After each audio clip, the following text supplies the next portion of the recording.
Coming up on Police Camera Action. Off-road and off-his rocker. Field of nightmares and seized and seething. I'll be back there tomorrow. You watch me out on the road next time. Tonight we're looking at the problems caused by off-road bikes being used illegally, and we're investigating the way in which police are cracking down on this type of crime. We've also witnessed how criminals use the off-road capabilities of their vehicles to commit crime and elude police. He's going to come off, I'm not going to go with him. As we'll see later though, there's a new type of off-road biker in town. They may seem small in comparison, but they're creating one of the biggest problems for the UK's police forces. Come here.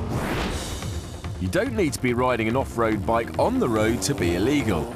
Any motorcyclist who takes an uninsured vehicle out is breaking the law. An unmarked police car in Cambridgeshire has picked up a learner with no insurance. They follow him for a short distance before making the decision to pull him over.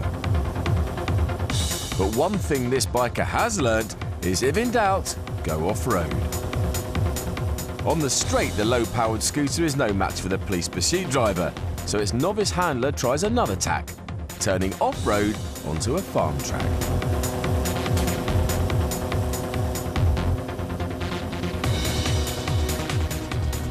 When he reaches the farm, he leads the police on a wild goose chase.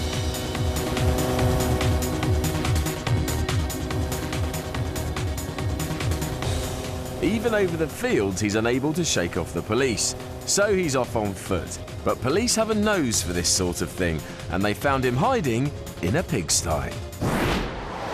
Apart from the off-road bikes causing the police all sorts of problems, there's actually a type of machine that's causing them havoc on the road. Around 100,000 mini-motos are sold every year, and they're normally bought as gifts for children. They're capable of 70 miles an hour, and they've got a power-to-weight ratio of a Porsche, so they're definitely not toys. Add to that the fact that they're not road legal, and if you own one, you've got a real problem on your hands. Most mini-motos are illegal on the road because they don't come anywhere near the standard of safety or design required under European law, so they can't be sold as motor vehicles. Instead, they're sold as toys.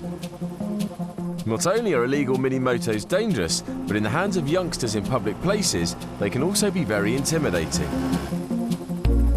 South Yorkshire Air Support are on the scene as this mini Evel Knievel shows off to a group of children. To make matters worse, this rider now picks up his even younger passenger. Neither is wearing a helmet. It's time to take action. I just wondered if any of your mobiles are available to have a look at a nuisance motorbike for us that's just out on the crags at the minute.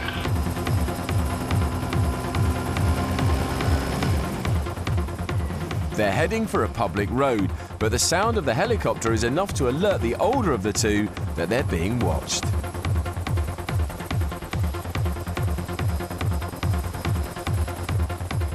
They take the rest of the journey on foot, but waiting for them at home are two police officers. Riding vehicles like this in public places is almost always illegal, and fines plus anti-social behaviour orders can be enforced. Police even have the power to seize offending vehicles and crush them.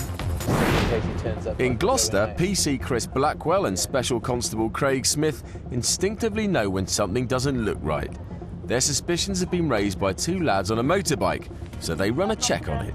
Showing insurance not held, notified off-road, expiry 01. This vehicle was just notified off-road, and it's got no insurance showing on it. So I think they're just out for a bit of a spin. Looks like they were messing about a bit, doesn't it? All right, chap, just want to pull to the side, yeah?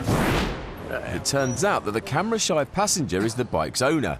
As well as having no insurance, it's also an offence for him to allow his uninsured mate to chauffeur him around. So I've definitely seen better days. Not going to be going through its MOT in a hurry. Riding on the road. Yeah? Out of insurance, out of licence, entitling you to do so.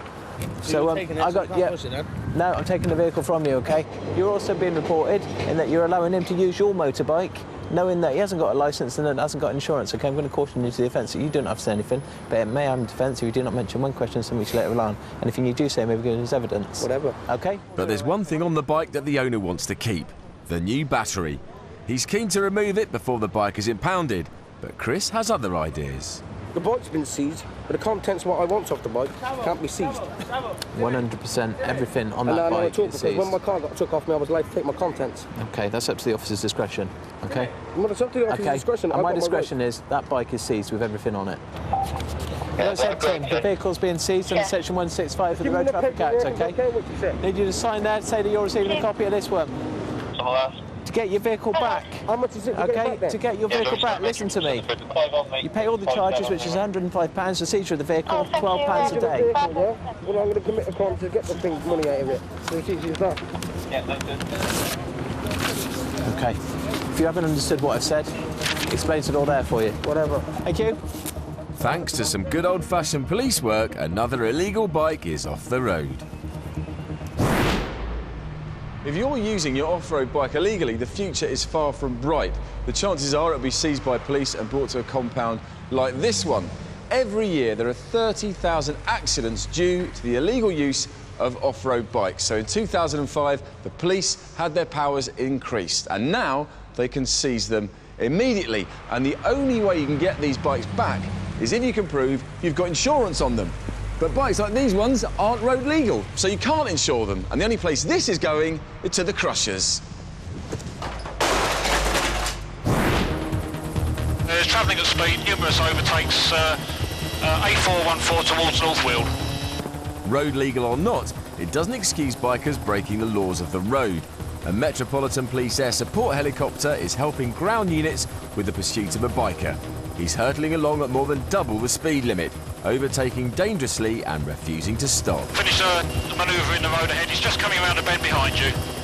Up ahead, a pursuit car has created a rolling roadblock, but the biker skirts round it. I'm losing control of the incident. There's going to be an accident shortly. It's now past that police vehicle here, VG. In two-wheel pursuits, police are unable to use the same blocking techniques that they would with a car, for fear of injuring the suspect. What the biker doesn't realise is that this long queue of traffic has been caused by a police blockade ahead. But when he encounters the roadblock, this two-wheel terror makes light work of squeezing past. He may feel that he has the edge, but officers in the pursuit car are still on his tail.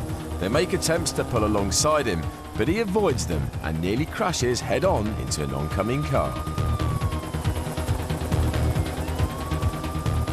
Not content with breaking every law on the road, he decides to break every law he can off-road. VG India 99 is off-road across the fields. He may think he's outwitted the pursuit cars, but air support guides them in, and after this little field trip, the man was arrested. But when you witness the capabilities of top-end sports bikes like this, it makes you realise why their mini brothers are such a concern. Some are capable of over 70 miles an hour, and the number of children killed on them is increasing alarmingly. They treat them as toys, but in reality it's more like handing a child a loaded weapon. They may not think it, but the lucky ones are the ones who get caught by the police in time. These youngsters still have a lot of learning to do, and courts now have the power to put points on a youngster's driving licence even before they have one. With 100,000 of these kinds of bikes being sold every year, you'd think the police would be kept busy dispatching them to the crushers. But in Durham, the road safety team have come up with a novel approach to educate instead of punish.